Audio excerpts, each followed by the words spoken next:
하나님께서 사람들에 대한 인간의 구원 계획을 만드셨습니다. 그런데 그 구원 계획은 예수 그리스도 그분을 통해서 사람들을 구원하시기로 계획하셨습니다. 그러니까 예수 그리스도는 하나님의 구원 계획의 유일한 길이고 오직 그 길밖에 없습니다. 그래서 only one이고 only way이고 그거밖에 없다는 말입니다. 그런데 사단은 많은 지혜로운 지식 있는 멋진 종교 지도자들, 정치 지도자들, 지식인들을 동원해 가지고 다원주의라는 것을 만들었습니다. only way가 아니라 every way, 모든 것은 구원으로 향하여 가는 길이다. 이렇게 가르치기를 시작했는데 그것이 굉장히 공감을 얻어서 많은 사람들이 그것을 수용하고 그렇지. 예수만이 길이겠냐? 예수만이 구주겠나? 그렇게 생각하면서 사람들이 살아가고 있습니다. 그래서 여러분, 특별히 오늘 저와 여러분이 나누기를 원하는 이 예수님의 재림이라고 하는 이 주제에 대해서 사람들은 별 관심이 없습니다. 여러분, 예수님이 성경대로 오시고 죽으시고 부활하시고 성천하시고 이제 다시 오실 것입니다. 많은 사람들이 에이 뭐 그런 일이 있겠나? 무슨 메시아가 온단 말이냐? 무슨 그것도 딴데로 소리하고 있어. 세상이 얼마나 복잡하게 변해가는데, 그리고 인간의 구원이 그게 무슨 말이야? 죄에서 사함받는다는 것이 무슨 의미가 있단 말이야? 그래서 세상에 살면서 나 행복하고 우리 가족 행복하고 내 자식들이 잘 되면 그러면 되는 거지. 인생에 뭘 기대할 것 있어. 그렇게 생각하는 이 시대만 그런 것이 아닙니다. 과거에부터 지금까지 또 앞으로도 그런 조류가 계속 되어 갈 것입니다. 그런데 여러분, 사람들이 그저 그렇게 생각했던 그런 일들이 여러분 성경을 읽어보면 그렇게 느끼지 않아요? 도대체 사실인가에 대하여 검증하는 작업을 성경을 통해서 여러분 해보시죠. 희한하단 말이에요. 하나님이 이 누대에 걸쳐서 창세기 때부터 인간의 구원 계획을 얘기하는데 그것이 정말 그러하냐? 정말 메시아가 올 것이냐?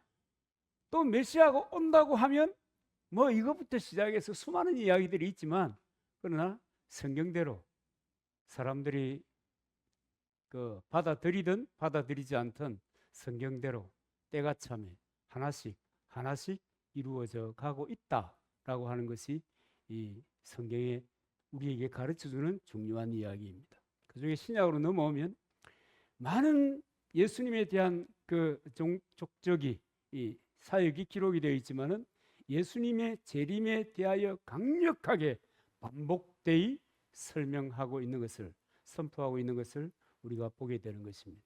이런 것도 볼 때 정말 예수님이 다시 오시겠어? 여러분 어떻게 생각합니까? 예수님 다시 오시겠어요? 그것도 지금 수많은 한국의 이단자들이 얘기하는 것처럼 어머니 태로부터 이렇게 오는 것이 아니고 동방의 빛으로 이렇게 오는 것이 아니고 올라가심을 본 그 모습대로 내려오시겠어? 수많은 사람들이 그런 생각을 하고 있습니다. 또 어떤 사람들은 관심이 전혀 없죠. 오든 말든 그거 나와 무슨 상관이 있단 말이에요.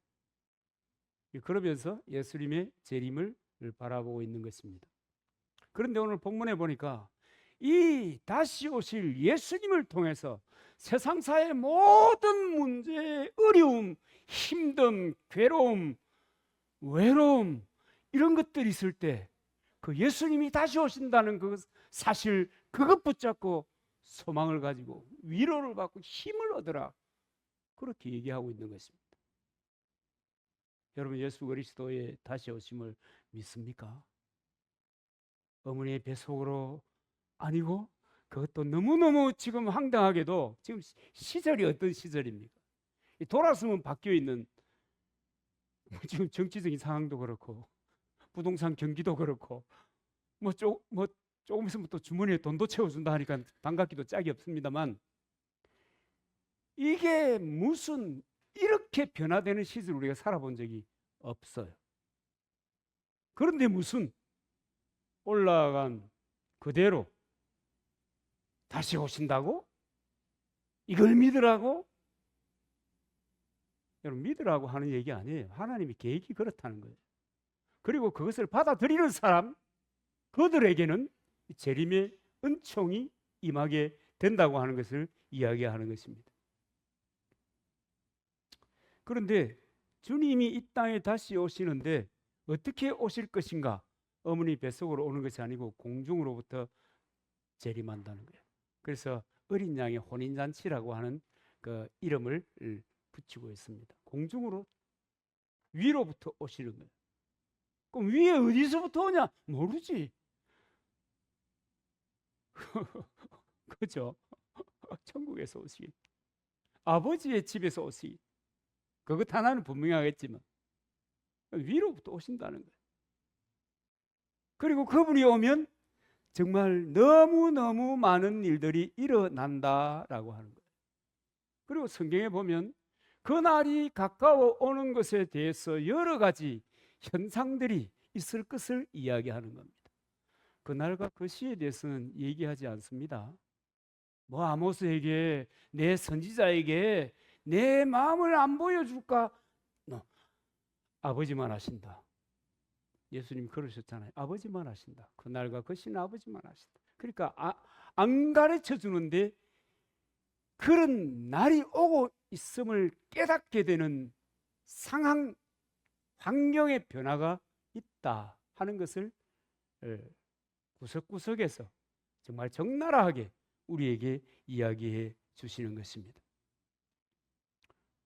정말 여러분 데살로니가 사람들이 너무 주님만 기다리고 아무것도 안 하니까 참 여러분, 사도 바울이 볼 때 기가 막혀가지고 이 서신서를 기록해 줬지 않습니까? 근데 그런 차원은 아니랄지라도 여러분, 믿는 사람들은 예수님이 다시 오시는 것에 대해서 관심을 가지고 기대하고 기다리고 그것으로 통해서 새로운 힘을 얻고 새로운 비전을 생각할 수 있어야 되는 거예요. 주님이 다시 오신다. 오시기는 반드시 오실 것입니다. 초림하신 예수님이 오신다고 할 때 온 세상은 그 유대인의 메시아일 뿐이다. 지금도 그렇게 생각하잖아요. 그렇지만 그가 오셨고 또 그로 인하여 변혁이라는 것이 시작이 되었고, 여러분 한국만 하더라도 예수 그리스도를 믿는 신앙이 들어옴으로 해서 폭발적인 변화가 이 민족에게 있었다는 것을 부인할 수 없어요. 선교사들이 들어와서 복음이 전파되므로 정말 수천 년 있어도 변화가 없던 것이 그냥 변화되기 시작했다. 여러분, 앞으로 주님이 재림하시면 이보다 더 큰 놀라운 변화가 있을 것입니다. 여러분, 주님이 재림하는 날에 얼마나 놀라운 일이 있을 것인가에 대해서 성경은 많이 기록하고 있습니다만, 주님이 재림하시면 너무너무 기분이 좋아가지고 날 춤추는 사람이 있을 겁니다. 내가 여태까지 믿고 기다리고 기대했던 그 주님이 이제야 오시는구나. 아싸!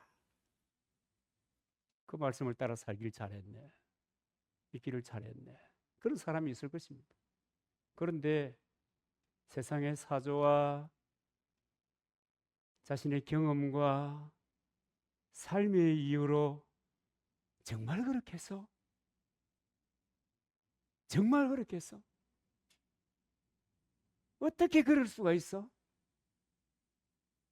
그리고 그 주의 재림을 기대하지도 않고 받아들이지도 않고, 심지어는 예배당을 출입하는 사람들조차 그런 일이 어떻게 있을 수 있겠어?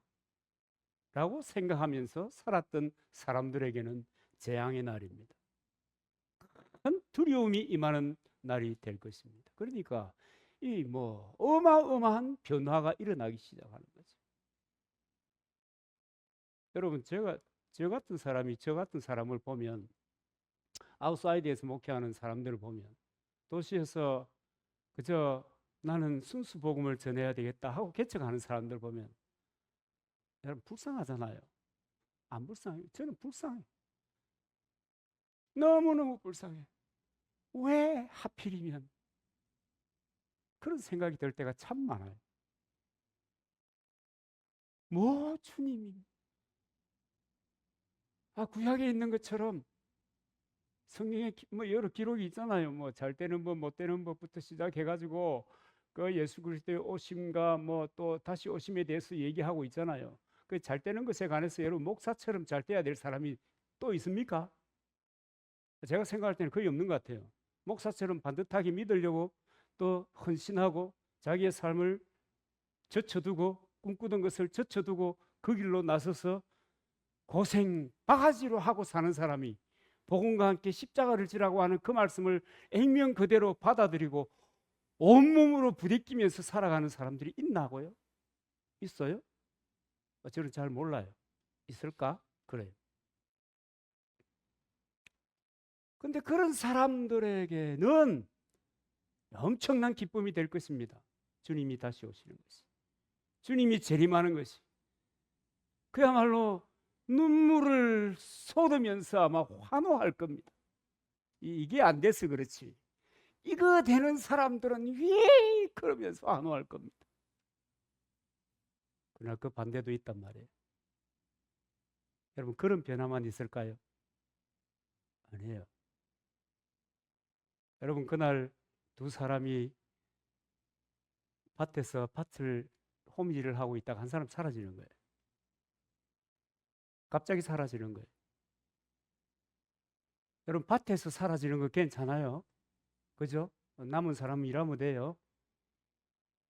비행기 조종사가 사라지면 어떻게 돼요? 큰일 나는 거죠. 여러분, 멀쩡하게 운전하고 가다가 사람이 사라져 버리면 어떻게 돼요?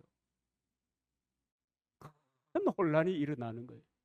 그리스도의 재림은 영광스러움과 혼란과 대환란을 일으키는 엄청난 소용돌이가 세상에 임하게 되는 것입니다. 그런데 믿어요? 믿어져요? 어떤 사람들은 아마 저도 그런 생각을 많이 했어요. 주님, 지금 오면 안 돼요. 아니면 한 게 있어야죠. 그래도 좀 할 말이 있을 때, 여러분, 내가 한 게 있을 때 할 말이 있잖아요. 할 말이 있을 때 주님 오셔야지 그냥 오시면 안 됩니다. 그렇게 뭐 이렇게 얘기하고 지낼 때도 있었는데, 여러분, 그것이 내가 뭘 해가지고 누릴 수 있는 기쁨과 칭찬과 그분의 재림은 비교할 수 없는 거예요. 그렇기 때문에 내가 아무것도 한 것이 없다 할지라도 그분이 오시면 영광이 되는 것입니다. 아멘입니까? 그분이 오시면 영광이 되는 거예요.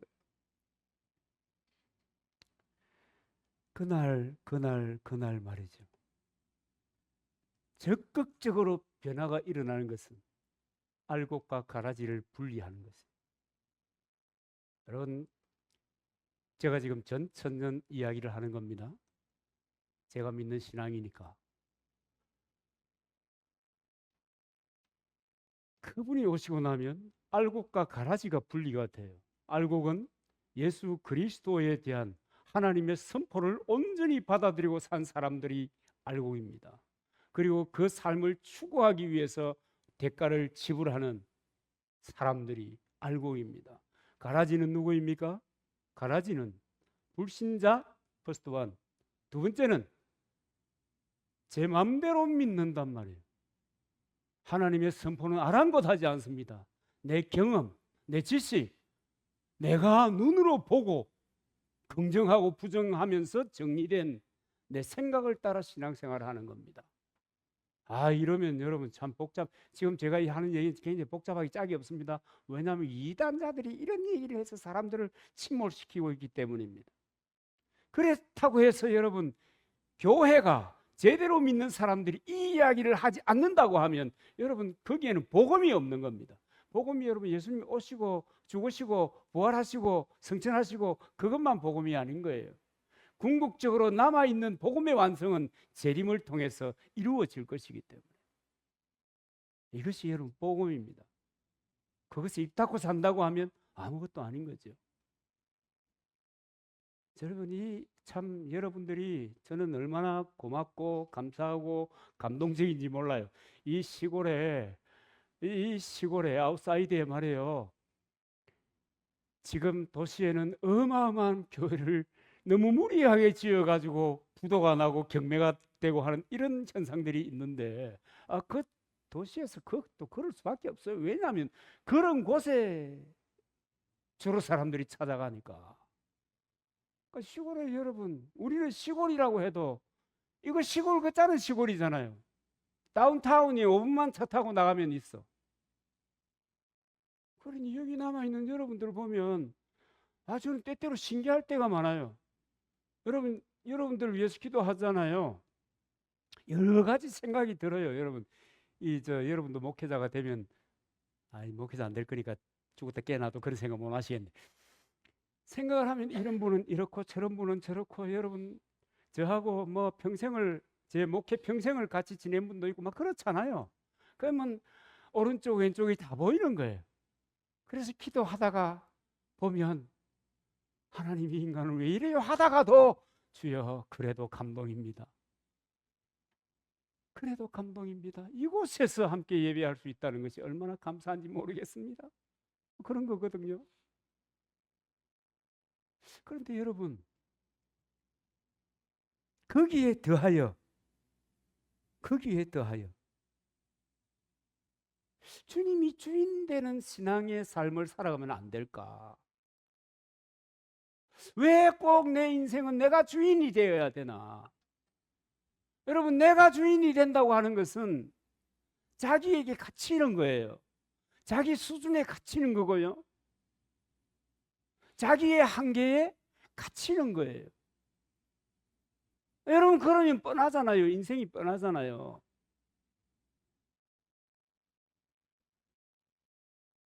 자기 수준에 갇혀 사는데 뻔하잖아요.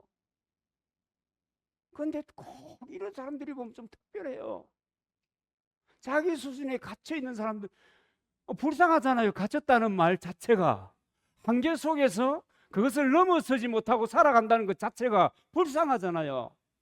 처근하지 않아요? 여러분, 처근하지 않습니까? 안타까운 거예요. 혹시 무리가 될지 모르겠지만 여러분도 그런 안타까움을 좀 가졌으면 좋겠어요. 이 자기에 갇혀 사는 사람들, 자기 생각이, 자기 지식이, 이 자기의 경륜이 모든 것의 기준이 된다. 그리고 그것을 가지고 살아간다. 그런데 세상에는 그런 사람들이 넘쳐나고 있어요.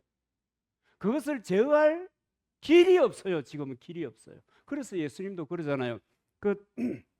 누가복음 18장 8절에 보면 인자가 올 때에 세상에서 믿음을 보겠느냐 하시니라. 세상에서 믿음을 보겠느냐, 이 믿음이 뭡니까? 예수 그리스도가 주인이시다. 그분이 내 주인이시다. 그분이 이끄시는 대로 내가 살겠다. 그게 여러분 그 믿음이에요. 내가 주인 된 믿음이 아니에요. 그런데 이런 사람들은 점점 멀어져, 비해져, 희소해져 가는 거예요.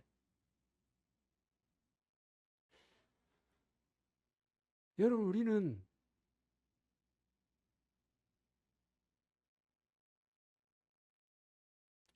여러분 혹시 세상을 바꿀 만한 그런 꿈을 가지고 있습니까? 퍼뜩 나가세요. 저 사랑의 교회를 가든지 여의도 순복음 그렇게 가세요. 그래야 호응해 주는 사람들이 거기도 보니까 난장일 텐데 그 개파가 많아가지고 그래도 유익할 겁니다. 우린 다 모아봤자 표 몇 개 나오겠네.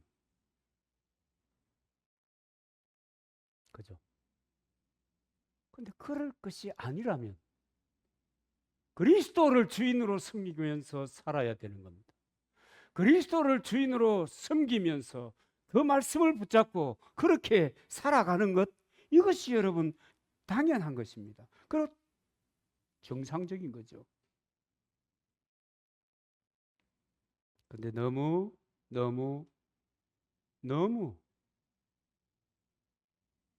세상이 변하니까 믿음도 변해요. 근데 여러분 그러면 안 돼요. 세상은 눈코뜰 사이 없이 변해가지만은 신자는 변함없는 하나님의 말씀을 붙잡고 살아야 되는 거예요. 안 변하니까 이상하다 그게 아니고, 왜 새로움이 없어 그게 아니고, 그 변치 않는 말씀을 붙잡고 평생을 경주하고 그러면서 다가오는 모든 환경을 직면하면서 주와 함께 길 가는 것, 즐거운 일 아닌가? 여러분 즐거운 일만 있어요? 안 즐거운 일도 많아요. 왜냐하면 수준이 안 되니까. 그 내 수준 때문에 그래요. 주와 함께 길 가는 것 즐거운 일 아닌가? 노래를 부르면서 위로를 받을 때가 많아요. 위로를 받는단 말이에요. 그럼 지는 안 그렇다 그 말이에요. 그래도 그리스도와 함께 주님 다시 오실 그날을 기대하면서 살아가는 겁니다. 여러분 부활이라고 하는 것이 이제 또 큰 부활이 있잖아요. 주님 다시 오실 때 죽었던 사람들이, 이미 죽어 있던 사람들이 먼저 부활하잖아요. 그리고 그분과 함께 이 땅에 남아있는 참된 알곡 신자, 성경의 알곡이라고 얘기하고 있는 그 사람들과 함께 주님의 공중 재림을 맞이하러 가는 겁니다. 그럼 남아있는 사람은요, 환란 가운데 처하게 되는 거예요. 불신자들과 가라지 그룹에 속하는 사람들. 상상만 해도 공포죠. 그런 상황이 벌어지는 겁니다. 그러면서 이 부활이라고 하는 것을 염두에 두면 우리는 이제 일반적으로는 사람이 죽으면 천당 간다, 천국 간다, 지옥 간다 뭐 그러잖아요. 그런데 이제 좀 들여다보면 사람이 죽으면, 잘 믿다가 죽으면 아브라함의 품으로 가는 겁니다. 거지 나사로 이야기에서 나오는 아브라함의 품으로 이야기되는 낙원으로 가는 겁니다. 그러니까 이를테면은 그 천국의 대합실이라고나 할까요? 근데 이 천주교에서 말하는 연옥이라고 하는 개념하고는 전혀 차이가 다릅니다. 천주교의 연옥은 천국 가지 못한 사람들이 거기 머무르는 거예요. 그래서 이분들이 천국 가려고 하면 이 땅에 죽지 않은 사람들이 보속의 대가를 지불해야 돼요.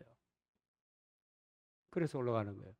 근데 이 낙원이라고 하는 데는 예수님이 재림하시고 대심판이 있고 난 다음에 바로 천국으로 갈 사람들이 낙원에 있는 거예요. 그럼 불신자들은 뭐냐? 불신자들은 음부로 가는 거예요. 음부로 갔다가 거기 머물렀다가 대심판이, 주님이 재림하시고 심판이 있은 다음에 지옥으로 가는 거예요. 중간 지점입니다. 뭐 이것은 이제 신학적인 이야기고, 또 이렇게 굳이 안 해도 궁극적으로 천당 가고 지옥 갈 것이기 때문에 구체적으로 얘기 안 합니다만은 뭐 이런 것이 천국과 지옥에 대한 이야기입니다. 그런데 이제 주님이 재림하시고 이제 죽었던 자들이 살아나고 부활하고 그들과 함께 천국에 가면 서로 알아볼까? 또 알아본다고 하는 것이 큰 의미가 있을까? 그런 생각을 혹시 해본 적이 있습니까? 알아봅니다. 근데 큰 의미는 없어요. 주님의 재림이라는 것은 꼭 그와 같은 것입니다. 그래서 바르게 하기가 어렵다. 목자로 산다는 것이 바른 목자로 산다는 것이 어렵다. 시류에 거슬러는 이야기를, 그게 성경입니다, 사실은. 그런 것들을 해야 되니까.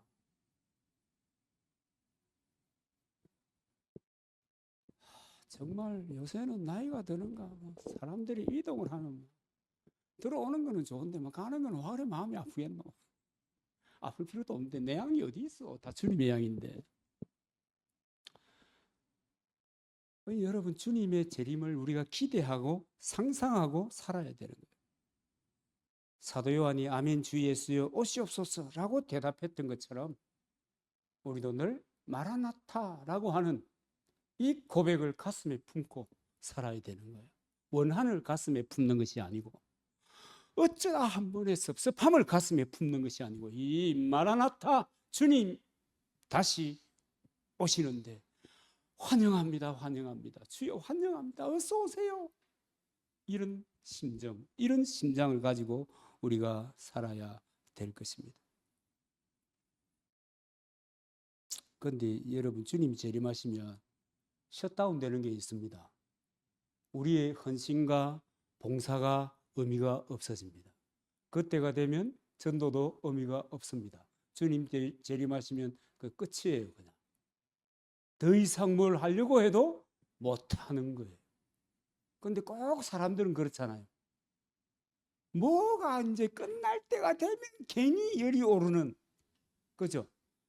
침대에 누워가지고 그리스도를 생각합니다. 지난 그날 그때 내가 그리스도를 믿었는데 얘야 목사님 좀 불러다오, 이런 분들이 있거든요. 있잖아요. 그 왜 들어 누워서 그 생각을 하는지. 무슨 의미가 있다고. 생각 안 해도 생각해도 주님이 구원받을 자를 구원시키실 텐데. 여러분, 주님이 재림하시면 아웃입니다. 셧다운. 끝나는 거. 그냥 대환란이 기다리고 있는 거예요. 이 대환란이라는 것은 여러분, 지금 저와 여러분이 인생을 살면서 천 가지 만 가지 일을 겪고 살잖아요. 하는 업종이 달라도, 그죠? 직종이 달라도 어떤 직종을 하든지 어려움들이 있잖아요. 즐거움들도 있잖아요. 예기치 못한 일도 있잖아요. 상상하지도 못했던 것을 경험해야 되는 그 순간도 있잖아요. 그것보다 더 어렵다. 그것보다 더 어렵다. 이 환난을 통하여 구원받을 자가 있는가? 실제로는 없습니다. 그 정도로 이 어려움을 맞이해가지고 신음 소리를 내는데 급급하게 되기 때문에 거기에서 무슨 의미가 없습니다. 마치 지옥과 흡사한 틀 속에 들어가 있는 것과 다를 바 없는 그런 대환란을 경험하게 되는 겁니다. 여러분, 주님이 오십니다. 이것은 주님이 초림하실 때와 같이 하면 오겠나 하면 오겠나, 선지자들 보내가지고 하면 오겠나 하면 오겠나 하도 기다리다 안 오니까 선지자들 너 뭐야, 뭘 쓸데없는 소리를 시부리고 있어, 그러면서 선지자들이 핍박을 받았잖아요. 나중에는 하나님도 핍박을 받습니다. 그 말라기쯤 가면 하나님, 아이고 병든 것, 아이고 못 쓰는 것, 이거 예물로 받으세요. 하나님도 핍박을 받는단 말이에요. 온다는 게 안 오니까. 언약이 성취될 줄 알았는데 성취되지 않으니까 제 마음대로 하는 거예요. 제 하고 싶은 대로 하는 거예요. 그러다가 주님이 오셨지 않습니까? 지금도 주님의 재림도 마찬가지다. 저는 그렇게 생각합니다. 아니 말이야, 뭐야, 2000년이 지났는데. 여러분, 지난번에 그 2000년 그 밀레니엄 해가 올 때 여러분, 세상에 많은 사람들이 긴장했습니다. 혹시 주님이 오실까 봐. 안 왔잖아요. 그러니까 뭐라고 그랬어요? 에이. 이런 것들이 누적이 되면 저와 같은 사람들이, 믿는 사람들이 핍박을 받다가 나중에는 하나님도 무시를 당하는 거예요. 그때 주님이 오시는 것입니다. 여러분, 재림신앙이라고 하는 것은 예수 그리스도의 십자가의 도의 연장입니다. 십자가 복음의 연장이에요. 클라이막스예요. 그런데 우리가 믿음으로 살아갈 때 주님 다시 오시기를 소망하면서, 그러면 그때 내가 주님을 즐거이 맞이할 수 있는, 기쁨으로 맞이할 수 있는 그런 사람 되게 하옵소서라고 하는 마음으로 믿음의 삶을 계속해 나가야 될 줄로 믿습니다.